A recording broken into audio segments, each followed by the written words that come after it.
বাদামের ফলন এবার কেমন হয়েছে? ভাই এবার তো অনেক ক্ষতি হয়েছে ভাই। মানে যতটুকু ধরার কথা ছিল ততটুকু তো আমাদের এখানে হইতেছে না। কি কারণে, এটা কারণ কি? কারণ ছিল মনে করো যে এই বন্যায় এই জায়গাটার মধ্যে যে পানি যদি না উঠতো তাহলে অনেক বাধা হতো। তো পানি ওঠার কারণে গাছও মনে করো সকাল হইতে পারে নাই। এই কারণে দুই একটা বা অল্প কয়েকটা করে ধরছে। এই কারণে আমাদের মানে কৃষকের জন্য অনেক ক্ষতি করে।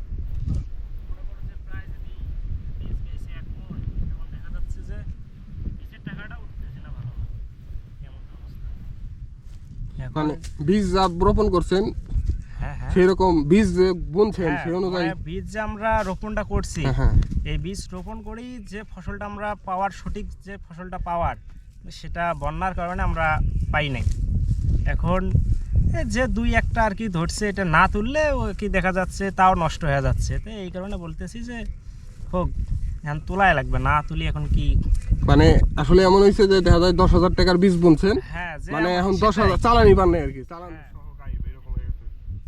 শুধু 10,000 না, মনে করো যে প্রায় আমাদের এখানেই জমি প্রায় 5-7 বিঘা জায়গা মাটি মনে করো যে রোপণ করছি, প্রায় খরচ হয়েছে মিনিমাম সর্বনিম্ন যদি নাও হয় প্রায় বীজ গেছে 1 লাখ টাকার। কিন্তু বাদাম হয়তো বা সম্পূর্ণ আসতে পারে 50-60, তাও সন্দেহজনক।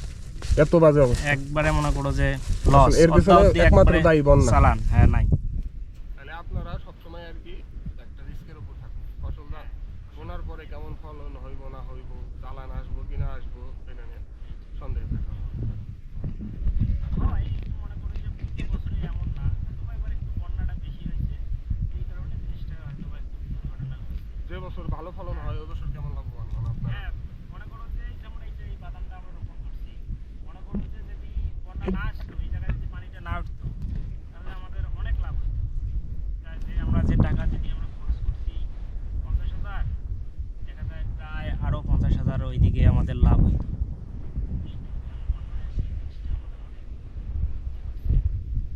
করার কারণে আমরা অনেক মনে করো যে অসহায় হয়ে আছি এই আর কি। দেখেন ভাই,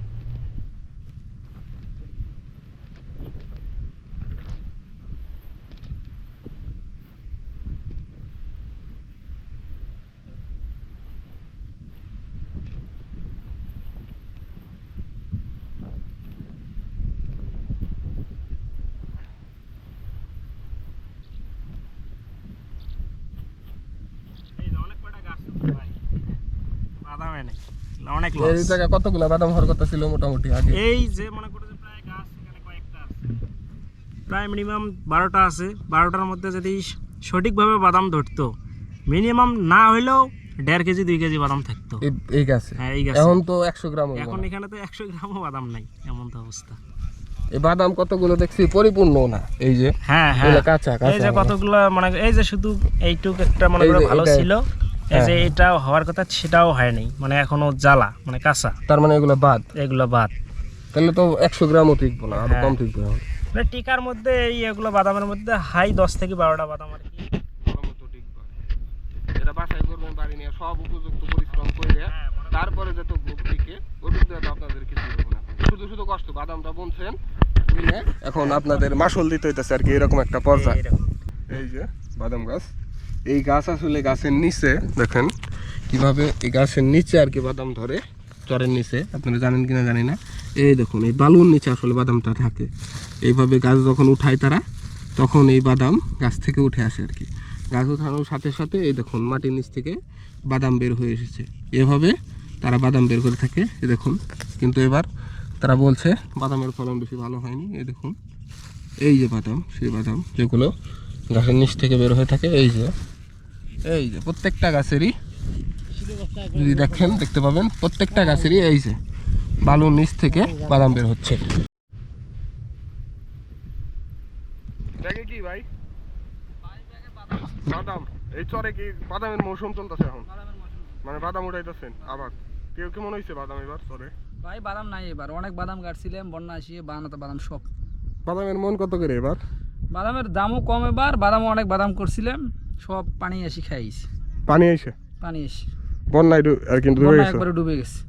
তাহলে কি ফলন ভালো হয় না? ফলন ভালো মানে একবার কিছুই না। কিছুই নাই। মনে তাহলে এই করেন যে যে- বাড়ি নিয়ে যেতেছেন, নিয়ে যায় কি করবেন এগুলা? এখন এগুলো মনে করেন যে নিয়ে যায় উষে টুষে বাদাম টাদাম ভাইজে টেজে খাওয়া লাগবো। অল্প বাদাম বিক্রি করার মতো বাদাম হয় বিক্রি না। করার মতো বাদাম এবার হবে না।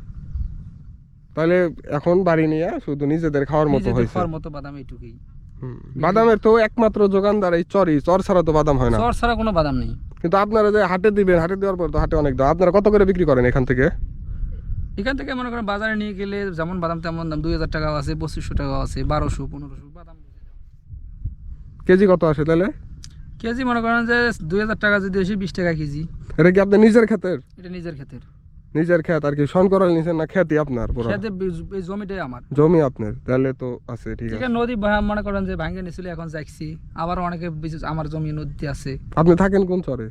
থাকে ওই যে মাঝের চরে। মাঝের চর।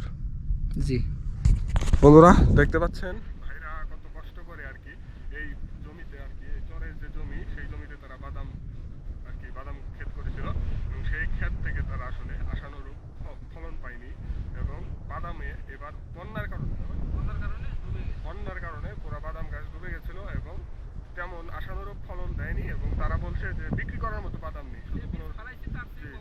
যে বীজ ফালাইছে তারা তার থেকে কম হয়েছে। তাহলে কল্পনা করেন কেমন লস হয়েছে তাদের এবার কৃষি আর কি বাদামের থেকে, এই বাদামের ক্ষেতে আর কি। 10,000 টাকা বাদামের বীজ, এখন তারা বলেন 10,000 টাকার বাদামের বীজই করছে।